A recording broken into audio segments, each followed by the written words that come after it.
চাচি আম্মা, মামার চাচা দুজনে আমার সাথে। কি বললি হারামজাদি? ওরা দুইজনই তোর সাথে শুতে চায়? শুলে এমন কি হয়েছে? ওরা শুলে কি তোর শরীরে ফসকা পড়ে যাবে? চাচি আম্মা, আপনি একটা মেয়ে হয়ে কথা বলছেন? আমি ঠিকই বলেছি।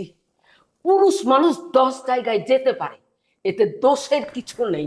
আর তুই হলি এই বাড়ির দাসী, তোর কাছে তো যেতেই পারে, এতে অপরাধ কোথায় বল? আমি আপনাদের এই বাসায় তার কাজ করব না, আর আপনাদের এই কুকর্মের কথা আমি এলাকার সবাইকে জানাবো। এই পরিবারের বিরুদ্ধে কথা বললে তুই কি বাঁচতে পারবি? ভাত আর নিয়ে থাকতে পারবি? কাজ না করতে ইচ্ছে করলে চলে যা, কিন্তু এই বাড়ির কথা কাউকে বলবি না। আর যদি বলেছিস তাহলে তুই, তোর মেয়ে, তোর ভাতার কেউ চিন্তা থাকবি না।